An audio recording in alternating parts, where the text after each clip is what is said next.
Hey guys, welcome back to the BuzWeaver channel, including my Buzz Cut, where we discuss activity that goes on here with the BuzWeaver channel.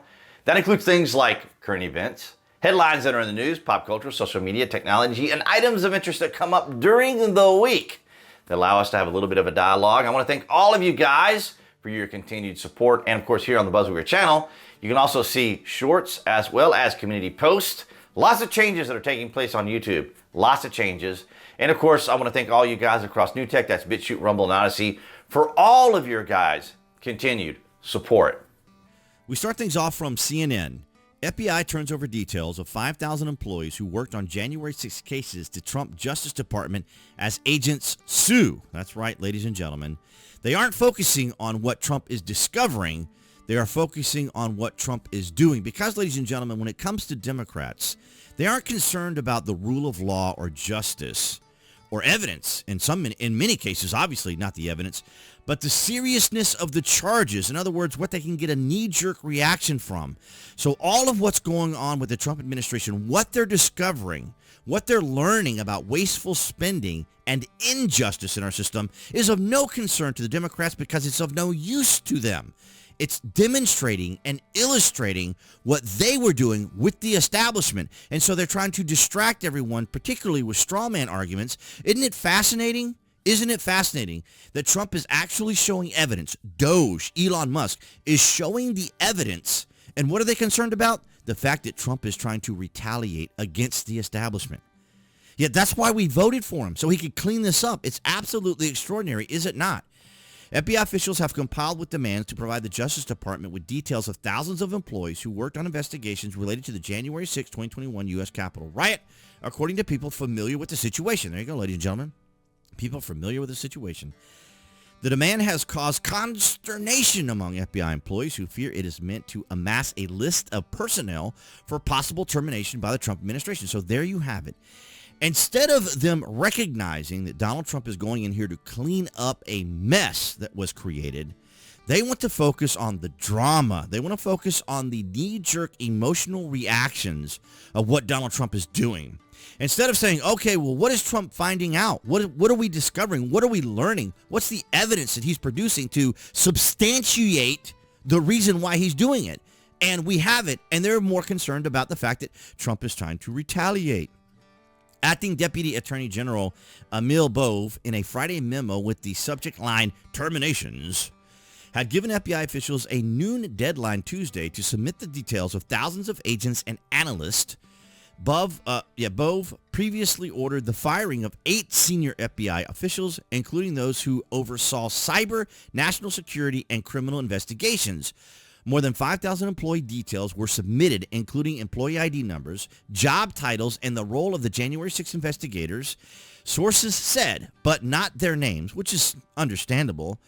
There are more than 13,000 agents and 38,000 total FBI employees. Meanwhile, officials dispatched by Elon Musk have been seen at FBI headquarters. Musk has headed up efforts by President Donald Trump's newly formed Department of Government Efficiency, or DOGE. And look at what we covered this week on USAID. We'll get to that here in a moment. It is absolutely extraordinary, ladies and gentlemen. Let me remind you guys, let's go back into the archives of the BuzWeaver records here, and we can remember from Reuters, exclusive FBI finds scant evidence U.S. Capitol attack was coordinated. So there you have it.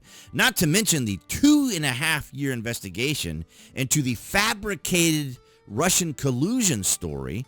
And then, of course, we have this from Daily Caller. The FBI brought props to stage infamous Trump crime scene photo. So they used all these secret SCI documents and so forth. See, a photo shared by the DOJ of materials recovered at Mar-a-Lago clearly shows documents labeled top secret with distinctive cover sheets that are hard to miss. Yeah, they're not hard to miss once you see them. They are there intentionally to then, of course, as we always say, to get that knee-jerk emotional reaction, because it's never about the evidence. It's never about justice or the rule of law. It is about the seriousness of the charge.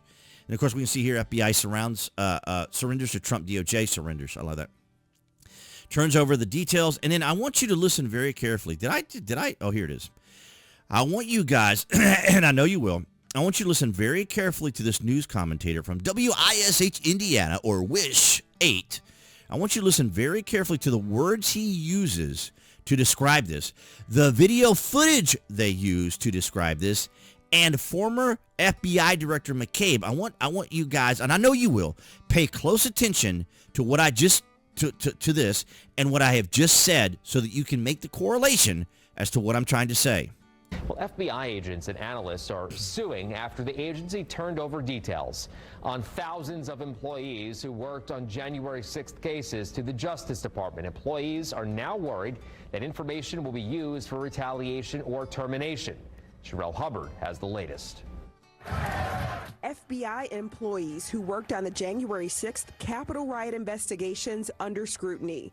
Tuesday, the FBI complied with a Justice Department demand, turning over information about thousands of agents and analysts. What is happening here? First of all, it's horrendous what they're doing to this population of people who did nothing other than the work they were assigned, the lawful, appropriate, consistent with policy work they were assigned on the January 6 cases. According to sources, details on more than 5,000 of the FBI's 38,000 employees was submitted to the DOJ.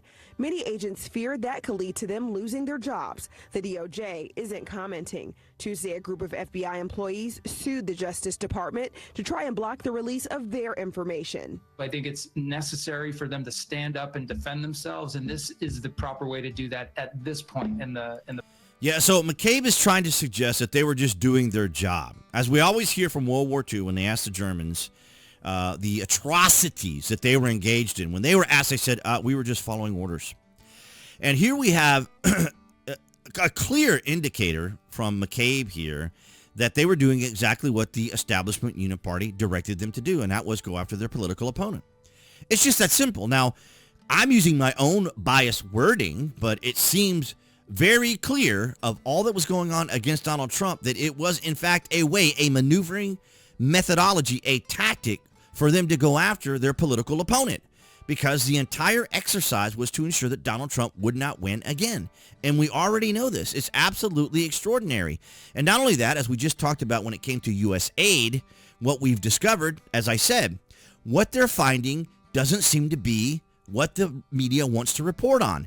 Instead of talking about what they're discovering, which was the waste of U.S. taxpayer money, instead they're more concerned about the fact that it's Doge, a billionaire.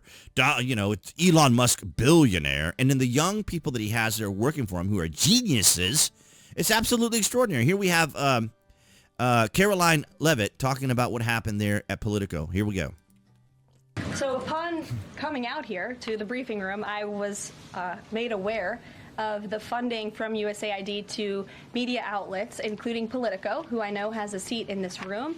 And I can confirm that the more than $8 million taxpayer dollars that have gone to essentially subsidizing subscriptions to Politico on the American taxpayers' dime will no longer be happening. The Doge team is working on canceling those payments now. Again, this is a whole of government effort to ensure that we are going line by line when it comes to the federal government's books. And this president and his team are making decisions across the board on, do these receipts serve the interests of the American people? Is this a good use of the American taxpayers' money? If it is not, that funding will no longer be sent abroad, and American taxpayers will see significant savings because of that effort. So there you have it. Now, why isn't the media talking about this? Why isn't the media talking about what they're discovering and what they're learning? Because when you look this up, what are they saying? Politico pays employees late. Staffers believe Elon Musk crackdown. And this is from Fox. Now look at what the mainstream media is saying. No, Politico did not receive substantial funds from USAID. Now, you see, they're using a framing methodology. They're actually using a straw man argument. Instead of talking about the fact that it was taxpayer money, they're saying, "Oh no, it wasn't substantial funds. It wasn't. In other words, they're trying to say it wasn't government grants, right?" And that's not the conversation. The conversation isn't whether or not Politico was getting grants or subsidies from the government. They were talking about the fact that they were, in fact, getting money from USAID by taxpayers. Doge targets government media subscriptions after MAGA. What do you mean targeting government media? They're looking for wasteful spending. Where's the Donald Trump finds wasteful spending in USAID? Where is that title? Trump amplifies conspiracy over U.S. payment to Politico. A conspiracy? They discovered it. They outlined it. They showed it. As she said, line by line. White House says it will cancel $8 million in Politico. It's just absolutely extraordinary, ladies and gentlemen. And of course, as we covered earlier this week, when we're talking about the hype and the knee-jerk reactions, we talked about the fact that the Democrats stormed right outside of the USAID building, waving their flags, waving their signs, shouting and screaming and chanting and doing all of this rhetoric and all this buildup, all this massive energy and emotion, only to be turned away, not allowed to go in. And when they went inside, of course, they were being all pleasant, and they were behaving politely, and they were exercising decorum, and it was just absolutely, as I've always said here on the BuzWeaver channel, as we've said lately, they say one thing on camera, and then behind closed doors, it's a whole other situation, as we saw from 𝐀𝐦𝐚𝐳𝐨𝐧 𝐀𝐟𝐟𝐢𝐥𝐢𝐚 there in Mexico, and from Justin Pretty Boy Trudeau. They caved. They realized that Trump's bluff, well, it wasn't a bluff, it was more of a threat, of using tariffs against them, and they tried to hang on. They tried to put on a brave face. They tried to go in front of their people and pander and say, we're going to stand firm against this individual in the United States. And it lasted 24 hours. And as a matter of fact, after the 24 hours, we've never heard anything from the Democrats or the media again. We've not heard a single word since then from the media about how Trump was successful in his exercising of saying that he was going to issue tariffs on these two countries. Now, we haven't heard much from China because China is having their own concerns and own issues too. But ladies and gentlemen, what an amazing week this week and the last 15 days of what we've been seeing. And of course, as we covered yesterday on the BuzWeaver channel, or earlier this week, because this recording's on Thursday, so it would have been Wednesday, Al Green coming out and rising to try to impeach Donald Trump once again. It's absolutely extraordinary, unprecedented behavior. And as we've said here on the BuzWeaver channel, it's important to remember here that the Democrats aren't interested in the evidence. They aren't interested in the fact that these investigations are going on and whether or not there's a sense of justice and there's a sense of accountability. They are concerned about the charges that Donald Trump is going in and doing this, not the evidence, not what he's discovering, not what they're learning. They want to go after Elon Musk, the billionaire, and then we'll go after Donald Trump, retribution. It's absolutely absurd. And I'm glad the American people and individuals like yourselves are realizing all this. So you're welcome to share this video, of course, as we highlight some of these topics. And important to remember what it is that the Democrats are doing, and they are losing. They are losing badly. But I do want to thank all you guys across New Tech for your guys' continued support here in 2020 app. For all of you guys, I appreciate everything you guys have done to help out the channel. And that's what I had for you guys this Friday.